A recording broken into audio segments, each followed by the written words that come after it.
നമസ്കാരം. എല്ലാ പ്രിയപ്പെട്ട മറുനാടൻ പ്രേക്ഷകർക്കും ഹൃദയം നിറഞ്ഞ തൊഴിലാളി ദിനാശംസകൾ. ഇന്ന് പ്രിയപ്പെട്ട പ്രേക്ഷകർ എന്നിൽ നിന്ന് പ്രതീക്ഷിക്കുന്ന ഏറ്റവും ആദ്യത്തെ പ്രതികരണം പുതുപ്പള്ളി MLA ചാണ്ടി ഉമ്മൻ്റെ പത്രസമ്മേളനവും ലൈവിലും എന്നെക്കുറിച്ചും മറുനാടനെക്കുറിച്ചും നടത്തിയ സൂചനകൾക്കുള്ള മറുപടിയാണെന്നറിയാം. എന്നാൽ 3 കാരണങ്ങൾ കൊണ്ട് ആ മറുപടി ഇന്ന് പറയാൻ ഉദ്ദേശിക്കുന്നില്ല. അതിനർത്ഥം മറുപടി പറയില്ല എന്നതാണ്. നാളെ പറയണം എന്നാണ് ആഗ്രഹം. ഒന്നാമത്തെ കാരണം, ഇന്ന് തൊഴിലാളി ദിനമാണ്. ഞങ്ങൾ തൊഴിലാളി ദിനം പേരുകൊണ്ട് ആഘോഷിക്കുന്നവരല്ല, ആത്മാർത്ഥമായി ആഗ്രഹിക്കുന്നവരാണ്. എല്ലാ തൊഴിലാളികൾക്കും തൊഴിലാളി ദിനത്തിൽ അവധി കൊടുക്കണം എന്നതാണ് ഞങ്ങളുടെ പോളിസി. പക്ഷേ ഒരു വാർത്താ മാധ്യമ സ്ഥാപനമാണ്, മിനിമം വാർത്തകൾ കൊടുത്തേ മതി. അതുകൊണ്ട് മറുനാടൻ TV-യിൽ ഇന്ന് 2 ജീവനക്കാരേ ഉള്ളൂ. ഒരു എഡിറ്ററും ഒരു വാർത്താ വായനക്കാരും, 2 പേരേ ഉള്ളൂ. അവർക്ക് അധിക ബേർഡൻ നൽകാൻ ആഗ്രഹിക്കുന്നില്ല. അതൊരു പ്രധാന കാരണമാണ്. അതുകൊണ്ട് ഒരു ദിവസം വൈകിയാലും ജീവനക്കാരെ ബുദ്ധിമുട്ടിക്കേണ്ട എന്നതാണ്. ഇന്നിപ്പോൾ എൻ്റെ 2 വാർത്തകൾ വന്നു കഴിഞ്ഞിരിക്കുന്നു. അത് ഇന്നലെ ചെയ്തു വെച്ചതാണ്. അതുകൊണ്ട് ഇന്ന് ചെയ്യേണ്ട 2 അത്യാവശ്യ വാർത്തകൾ മാത്രം ചെയ്തു പോകുന്നു. ഇതിൻ്റെ മറുപടി അടക്കമുള്ളവയ്ക്ക് സാവകാശം. 2, എൻ്റെ ഒരു പോളിസി. ഇപ്പോൾ ചാണ്ടി ഉമ്മൻ ഇങ്ങനെ ഒരു പ്രസ്താവന ഇറക്കിയതോടെ ഇന്ന് സോഷ്യൽ മീഡിയയിലെ മറുനാടൻ ശത്രുക്കളെല്ലാം ഒരുമിച്ച് രംഗത്തിറങ്ങും. അതിപ്പോൾ കമ്മികളാണെങ്കിലും സുഡാപ്പികളാണെങ്കിലും കണ്ടോ മറുനാടൻ എങ്ങനെയാണ് എന്ന് പറഞ്ഞ് ആഘോഷിക്കാൻ ഇറങ്ങി. ഇവരൊക്കെ അവസരമനുസരിച്ച് മുതലെടുക്കുകയും വൃത്തികേടുകളും നുണകളും ഈ ചാണ്ടി ഉമ്മനെക്കുറിച്ച് ഉമ്മൻചാണ്ടിയെക്കുറിച്ച് പറയുകയും ചെയ്തവരാണ്. അവരെല്ലാം അവസരം മുതലെടുത്ത് രംഗത്തിറങ്ങും. പ്രത്യേകിച്ച് മാധ്യമങ്ങൾക്ക് ഇന്ന് അധികം വാർത്തയില്ല. അതിനുശേഷം മറുപടി പറയുന്നതാണ് ഉചിതം. അതാണ് എൻ്റെ പോളിസി. മൂന്നാമത്, ഇപ്പോൾ ഞാൻ UK-യിലാണ്. UK-യിലെ സന്ദർശനത്തിലാണ്. ഞാൻ പ്രേക്ഷകരോട് നേരത്തെ പറഞ്ഞിരുന്നു, എൻ്റെ കണ്ണാടി ഇന്നലെ കാണാതെ പോയി. ഇന്നലെ വൈകുന്നേരം നടക്കാൻ പോയപ്പോൾ എൻ്റെ കണ്ണാടി കവറോടെ കാണാതെ പോയി. തപ്പിയിട്ടെങ്കിലും കിട്ടിയില്ല. അപ്പോൾ എനിക്ക് ചെറിയ അക്ഷരങ്ങളൊന്നും വായിക്കാൻ കഴിയില്ല. ഇനി ഒരു കണ്ണാടിക്കടയൊക്കെ കണ്ടെത്തി അവിടെ പോയി ഒരു പുതിയ കണ്ണാടി വാങ്ങിയാൽ മാത്രമേ എനിക്കിതൊക്കെ ഒന്ന് വായിച്ച് കൃത്യമായി മനസ്സിലാക്കാൻ കഴിയും. പിന്നെ മറ്റൊരു കാര്യം കൂടിയാണ്. ഇപ്പോൾ ഇങ്ങനെ ചാണ്ടി ഉമ്മൻ രംഗത്ത് വരാൻ കാരണം എന്താണെന്ന് അന്വേഷിക്കേണ്ടതുണ്ട്. കാരണം പുതുപ്പള്ളി ഇലക്ഷനിൽ ചാണ്ടി ഉമ്മന് നിർലോഭമായ പിന്തുണ കൊടുത്ത ആളാണ് ഞാൻ.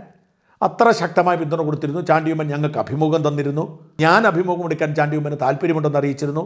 പൊടുന്നനെ ചാണ്ടി ഉമ്മൻ ഇങ്ങനെ രംഗത്ത് വന്നതിന് പിന്നിൽ ചില ഗൂഢാലോചനകൾ അന്വേഷിക്കേണ്ടതുണ്ട്. അത്തരം കാര്യങ്ങൾ കൊണ്ട് പ്രിയപ്പെട്ട പ്രേക്ഷകർ കാത്തിരിക്കുക. നാളെയോ മറ്റന്നാളോ ഞാൻ വിശദമായി തന്നെ മറുപടി നൽകുന്നതാണ്. ഇതിനേക്കാൾ പ്രധാനപ്പെട്ട മറ്റൊരു കാരണം കൂടിയുണ്ട്. ഒരു കാരണവുമില്ലാതെ ചാണ്ടി ഉമ്മൻ ഇങ്ങനെ രംഗത്ത് വരികയും ഇത് സോഷ്യൽ മീഡിയ ചർച്ചയാക്കുകയും ചെയ്തതിൻ്റെ പിന്നിൽ തിരുവനന്തപുരം മേയർ ആര്യ രാജേന്ദ്രനും ഭർത്താവ് CPM MLA സച്ചിൻ ദേവും എത്തപ്പെട്ടിരിക്കുന്ന പ്രതിസന്ധിയിൽ അവരെ രക്ഷിക്കുക എന്നൊരു ഗൂഢാലോചന കൂടി ഉണ്ടാവാൻ സാധ്യതയുണ്ട്. നമ്മുടെ നാട്ടിൽ മാധ്യമങ്ങളുടെ രീതിയിൽ പുതിയ വിഷയം കിട്ടുമ്പോൾ അതിന് പിന്നാലെ പോവും, പഴയത് പൂർണ്ണമായി മറക്കും. 2-3 ദിവസം പഴയ വാർത്തയെക്കുറിച്ചൊന്നും വരാതിരിക്കുമ്പോൾ നമ്മുടെ പ്രേക്ഷകർക്ക് അതിലുള്ള ജിജ്ഞാസയും നഷ്ടപ്പെടും. അതുകൊണ്ട് ഈ ഒരു പക്ഷേ ഇതൊരു ഗൂഢാലോചനയുടെ ഭാഗമാവാം. ജിജ്ഞാസ നഷ്ടപ്പെടുത്താൻ വേണ്ടിയുള്ള ഒരു ഗൂഢാലോചന പുതിയൊരു വിഷയമാണല്ലോ. എന്നാൽ ആ വിഷയം വിട്ടുകളയാൻ ഞാൻ ആഗ്രഹിക്കുന്നില്ല. കാരണം ഈ അടുത്ത കാലത്ത് കേരളീയ സമൂഹം കണ്ട ഏറ്റവും വലിയ ധാർഷ്ട്യത്തിൻ്റെയും അഹന്തയുടെയും ഉദാഹരണമായി മാറിയിരിക്കുകയാണ് തിരുവനന്തപുരം മേയറുടെയും ഭർത്താവിൻ്റെയും ഇടപെടൽ.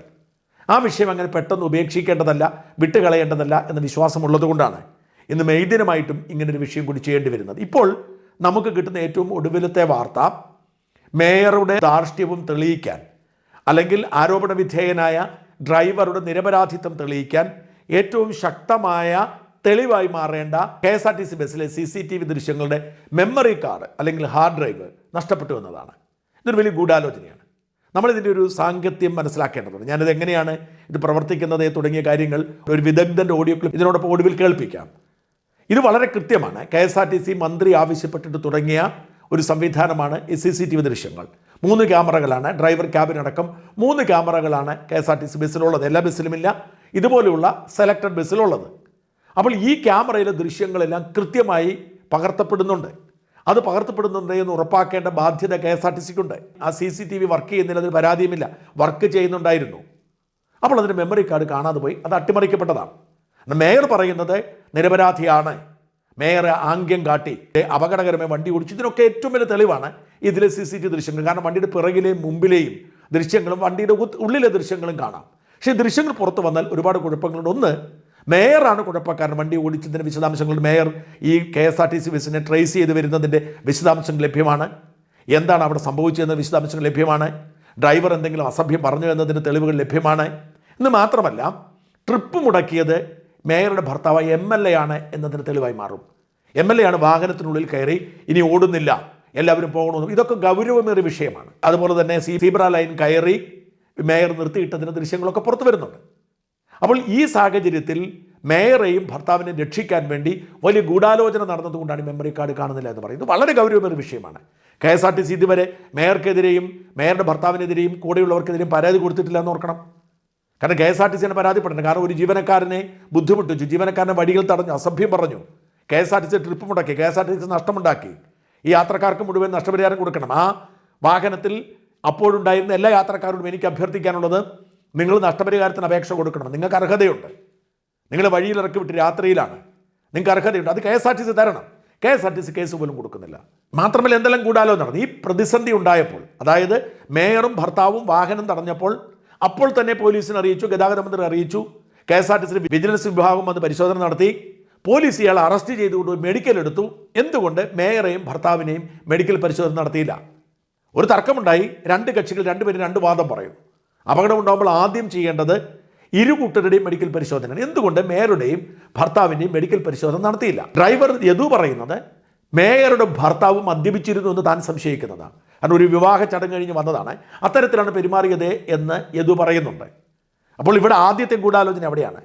ഡ്രൈവറുടെ മെഡിക്കൽ പരിശോധന നടത്തുന്നു, പക്ഷേ മേയറുടെ ഭർത്താവിൻ്റെയോ മെഡിക്കൽ പരിശോധന നടത്തിയിട്ടില്ല. എന്നിട്ട് ഒരു തെളിവുമില്ലാതെ മേയർ പരസ്യമായി പറഞ്ഞു ഇയാൾ മദ്യപത്തിന് അടിമയായിരുന്നു, ലഹരിക്ക് അടിമയായിരുന്നു, ഇയാൾ പഴയ പീഡന കേസിലെ പ്രതിയാണ് എന്നൊക്കെ മേയർ അങ്ങ് പറയുകയാണ്. എന്തെങ്കിലും തെളിവുണ്ട്? ഒരാളെ പരസ്യമായി അധിക്ഷേപിക്കുകയാണ് ഒരു തെളിവുമില്ലാതെ. അതേസമയം മേയർ പരിശോധിക്കാൻ തയ്യാറാവുന്നില്ല. അട്ടിമറിയാണ്. അവിടെ തന്നെ തുടങ്ങിയ അട്ടിമറിയാണ്. അതുപോലെ ഈ CCTV ദൃശ്യങ്ങൾ അപ്പോൾ പോലീസ് പിടിച്ചെടുക്കാൻ, ഡ്രൈവറെ അപ്പോൾ തന്നെ അറസ്റ്റ് ചെയ്തുകൊണ്ടുപോയി മെഡിക്കൽ പരിശോധന നടത്താൻ ശുഷ്കാന്തി കാട്ടിയ പോലീസ് എന്തുകൊണ്ട് KSRTC വാഹനത്തിലുള്ള CCTV ദൃശ്യങ്ങൾ അപ്പോൾ തന്നെ സീസ് ചെയ്തില്ല? ശനിയാഴ്ച വൈകുന്നേരമാണ് സംഭവം ഉണ്ടാകുന്നത്. ഇന്നലെ ചൊവ്വാഴ്ച 3-ാം ദിവസമാണ് അവരത് വീണ്ടെടുക്കാൻ ശ്രമിക്കുന്നതും അപ്പോൾ പറയുന്നത് മെമ്മറി കാർഡില്ലെന്ന്. പോലീസ് ആദ്യം ചെയ്യേണ്ട പണിയല്ലേ? വളരെ ഗൗരവമേറിയ വിഷയമാണ്. ഇതൊക്കെ അട്ടിമറിക്കപ്പെട്ടതിന് തെളിവാണ്. അതായത് മേയറും ഭർത്താവും ധാർഷ്ട്യം കാട്ടി. ഒരുപക്ഷേ ഡ്രൈവർ പറയുന്നത് പോലെ, എനിക്കറിയില്ല, ഡ്രൈവർ പറയുന്നത് പോലെ അവർ ലഹരിക്ക് അടിമയായിരുന്നിരിക്കാം, നമുക്കറിയില്ല. ഒരു വിവാഹ പാർട്ടി വന്നു കഴിഞ്ഞതാണ്. അതിൻ്റെ തെളിവെല്ലാം നശിപ്പിച്ചു, CCTV നശിപ്പിച്ചു, എന്നിട്ട് സ്ത്രീകളെ അധിക്ഷേപിച്ചു, ചേഷ്ട കാട്ടി എന്ന പേരിൽ ഡ്രൈവറെ ബലിയാടാക്കാൻ ശ്രമിക്കുന്നു. എല്ലാ തെളിവുകളും പോലീസ് മേയർക്കും ഭർത്താവിനും അനുകൂലമായി നശിപ്പിച്ചു. ഇത് അങ്ങേയറ്റത്തെ വൃത്തികേടും നീതി ലംഘനവുമാണ്, സംശയവും വേണ്ട. ഇന്നലെ മേയർ കോർപ്പറേഷൻ കൗൺസിൽ ഏതാണ്ട് കരച്ചിലിൻ്റെ പക്കത്തെത്തി. എനിക്കെതിരെ സൈബർ ആക്രമണം നടക്കുന്നു എന്ന് പറഞ്ഞ്, തനിക്കും തനിക്ക് കുടുംബത്തിനും ജീവിക്കാൻ വയ്യെന്ന് പറഞ്ഞ്. ഓർക്കണം, വലിയ ശമ്പളം കൈപ്പറ്റുന്ന ആളാണ് മേയർ, വലിയ സർക്കാർ വാഹനത്തിൽ യാത്ര ചെയ്യുന്ന ആളാണ് മേയർ. മേയറുടെ ഭർത്താവിനോട് ആനുകൂല്യങ്ങൾ, ശമ്പളവും. പക്ഷേ ഈ മനുഷ്യൻ കേവലം 710 രൂപയ്ക്ക് പണിയെടുക്കുന്ന ആളാണ്. ഒരു ദിവസം സെർവ് ചെയ്താൽ 710 രൂപയാണ് കിട്ടുന്നത്. അയാൾ കുടുംബം നടത്താൻ വേണ്ടി 710 രൂപയ്ക്കാണ് ജോലി എടുക്കുന്നത്. വെളുപ്പങ്കാലത്ത് 2:30 മണിയായപ്പോൾ അയാൾ തിരുവനന്തപുരത്ത് പുറപ്പെട്ട് തൃശ്ശൂർ പോയിട്ട് ചെറിയ വിശ്രമം കഴിഞ്ഞ് തിരിച്ചു വരിക. വെളുപ്പിന് 2:30 തുടങ്ങിയ ജോലിയാണ്. ഈ വൈകുന്നേരം 9 മണിക്ക് എത്തേണ്ട വണ്ടി വൈകിയാണ് എത്തുന്നത്. അയാളുടെ കുടുംബം നടത്താൻ വേണ്ടി നേരം വെളുത്ത് 2:30 മുതൽ വൈകുന്നേരം 9:30 വരെ പണിയെടുക്കുമ്പോൾ അയാൾ കുഴപ്പക്കാരനാണ്. ഒരു കാര്യവുമില്ലാതെ തടയുന്നു, ഒരു തെളിവുമില്ലാതെ തടയുന്നു. മേയർക്ക് സൈഡ് കൊടുത്തില്ല, മേയർക്ക് ഇയാളെക്കാൾ അംഗീകാരം കൊടുത്തില്ല. ഇതിൻ്റെ പേരിൽ തടഞ്ഞിട്ട് ഇപ്പോൾ മര്യാദകേട് പറഞ്ഞു. അങ്ങേറ്റത്തെ മര്യാദകേടാണ്. വളരെ ദയനീയമായ സാഹചര്യം. ഇത് മുങ്ങിപ്പോകാൻ പാടില്ല. ഇത് അധികാര ഗർവിൻ്റെയും അഹങ്കാരത്തിൻ്റെയും പ്രതീകമാണ്. ഇത് മുങ്ങിപ്പോകാൻ പാടില്ല. ഈ വിഷയം ഉയർന്നു തന്നെ നിൽക്കണം. ആ യദു എന്ന് പറയുന്ന ഡ്രൈവർക്കൊപ്പം നിൽക്കേണ്ട ബാധ്യത നമുക്കൊക്കെ ഉണ്ട്. ഇവർ CPM മേയറായതുകൊണ്ടൊന്നും അല്ല ഇവർ പറയുന്ന മതി. ആരാണെങ്കിലും അധികാര ഗർവ് കാട്ടിയാൽ നമ്മൾ ശക്തമായ നിലപാടെടുക്കേണ്ടതുണ്ട്. KSRTC ബസ്സിലെ CCTV ദൃശ്യവുമായി ബന്ധപ്പെട്ട് ഇപ്പോൾ ദുരൂഹമായി മെമ്മറി കാർഡ് കാണാതെ പോകുമ്പോൾ അതിൻ്റെ സാങ്കത്യത്തെക്കുറിച്ച് ഞാൻ ഹരിദാസ് എന്ന് പറഞ്ഞ യൂണിയൻ നേതാവിനോട് ചോദിച്ചു. KSRTCയിൽ ഇപ്പോൾ സ്വതന്ത്രമായി എല്ലാ രാഷ്ട്രീയ പാർട്ടികളോടും വിശ്വാസം നഷ്ടപ്പെട്ട് സ്വതന്ത്രമായി ചിന്തിക്കുന്ന ഒരു യൂണിയനുണ്ട്, KSRTC വെൽഫെയർ അസോസിയേഷൻ എന്ന് പറയും. ആ വെൽഫെയർ അസോസിയേഷൻ പ്രസിഡന്റാണ് ഹരിദാസ്. കഴിഞ്ഞ തവണ റഫറൻഡത്തിൽ 4-ാം സ്ഥാനത്തെത്തി, ഏതാണ്ട് 2500ഓളം വോട്ട് നേടി. KSRTCയിലെ സാധാരണ മനുഷ്യരുടെ ആശ്രയമാണ് വെൽഫെയർ അസോസിയേഷൻ. അവർക്ക് രാഷ്ട്രീയമില്ല. അവർ KSRTC നന്നാവണം, ജീവനക്കാരും സംരക്ഷിക്കപ്പെടണം എന്ന നിലപാടാണ്. അല്ലാതെ CATUവിനെ പോലെ KSRTC മുടിഞ്ഞ് നേതാക്കന്മാർക്ക് മാത്രം ലാഭം കിട്ടണമെന്ന് ചിന്താഗതിക്കാരല്ല. അദ്ദേഹം എന്നോട് പറഞ്ഞത് ഇതിൽ അട്ടിമറി വ്യക്തമാക്കുന്ന സൂചനകളാണ്. കേൾക്കുക. ഈ സംഭവവുമായി ബന്ധപ്പെട്ട് നമ്മുടെ ഏറ്റവും വലിയ പ്രതീക്ഷ ഈ ഡ്രൈവർ ഇത്തരത്തിലുള്ള ആംഗ്യങ്ങൾ കാണിച്ചിട്ടുണ്ടോ എന്ന് തിരിച്ചറിയാൻ പറ്റുന്ന ഏറ്റവും വലിയ പ്രതീക്ഷയായിട്ടിരുന്നതും, ഇല്ലെങ്കിൽ എന്തൊക്കെയാണ് അവിടെ സംഭവങ്ങൾ, ബസ്സിനുള്ളിൽ എന്തൊക്കെ നടന്നു എന്നറിയാനുള്ള ഒരു പ്രതീക്ഷയായിരുന്നു ഈ CCTV ക്യാമറ. അപ്പോൾ നമുക്കറിയാം ഈ ബസ്സിനുള്ളിലെ സ്ത്രീകളുടെ ഉൾപ്പെടെയുള്ള സുരക്ഷിതത്വം, ബസ്സിൻ്റെ ഡ്രൈവിങ്ങിൻ്റെ രീതി, ബസ് ആക്സിഡൻറ്റുകൾ, റോഡുകൾ, ഇതൊക്കെ കാണുന്ന രീതിയിലാണ് ഈ ക്യാമറകൾ വെച്ചിട്ടുള്ളത്. ഒന്ന് ഈ ബോണറ്റേൽ വെളിയിലോട്ട് വെച്ചിട്ടുണ്ട്, 2 ബസ്സിൻ്റെ ഉള്ളിൽ ഡ്രൈവർ ക്യാബിനിലുണ്ട്, പിന്നെ സെൻട്രലായിട്ടും ബാക്കിലുമുണ്ട്. ഇത് ബഹുമാനപ്പെട്ട മന്ത്രി ആന്റണി രാജ് സാർ മന്ത്രിയായിരിക്കുമ്പോഴാണ് ഈ കേരളത്തിലെ പൊതുവെ ഗതാഗത സംവിധാനത്തിലുള്ള ബസ്സുകളിൽ, പ്രൈവറ്റ് ബസ്സിലും KSRTCയിലും ഇത്തരത്തിൽ ഈ ക്യാമറ വേണം എന്നുള്ളൊരു തീരുമാനം വരുന്നത്. ഈ ക്യാമറ ഇതിൻ്റെ ഈ പ്രവർത്തനം എന്ന് പറയുന്നത് ഇപ്പം നമുക്കറിയാം ഈ എറണാകുളത്തൊക്കെ പല സ്ഥലങ്ങളിൽ ഈ വണ്ടിക്ക് ഉള്ളിൽ നടക്കുന്ന മോഷണങ്ങളൊക്കെ ഈ ക്യാമറയിൽ കൂടി കിട്ടി നമ്മൾ ഈ സോഷ്യൽ മീഡിയയിൽ കൂടി കാണാറുണ്ട്. അപ്പോൾ അത്തരത്തിൽ KSRTC ജീവനക്കാരെ സംബന്ധിച്ചിടത്തോളം ഈ ഡ്രൈവർ കുറ്റക്കാരനാണെങ്കിൽ ഡ്രൈവർ ശിക്ഷിക്കപ്പെടുന്നതാണ്. അപ്പോൾ ഡ്രൈവർക്ക് ഡ്രൈവറുടെ നിരപരാധിത്വം തെളിയിക്കാനും ഈ ഡ്രൈവർ കുറ്റക്കാരനാണോ അല്ലയോ എന്നുള്ളത് ഇവർക്ക് പറയാനും ഒക്കെ പറ്റുന്നൊരു സംവിധാനത്തിലാണ് ഈ വണ്ടിയിൽ ഇത് പിടിപ്പിച്ചിരുന്നത്. അപ്പോൾ ഈ ക്യാമറ ഇല്ലാത്ത ഒരു വണ്ടി അവിടെ CF ടെസ്റ്റ് നടത്തി കിട്ടുകയില്ല. അപ്പോൾ CF ടെസ്റ്റ് നടത്തി കിട്ടുക എന്ന് പറഞ്ഞാൽ അത് RTO ആണ് അത് ചെയ്തു കൊടുക്കുന്നത്. അപ്പോൾ അദ്ദേഹം ഇതെല്ലാം പരിശോധിക്കുന്നുണ്ട്.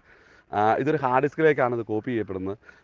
അതുകൊണ്ട് അത് RTO പരിശോധിച്ച് ബോധ്യപ്പെട്ടാണ് ഈ വണ്ടി ടെസ്റ്റിന് CF ലഭിക്കുന്നത്.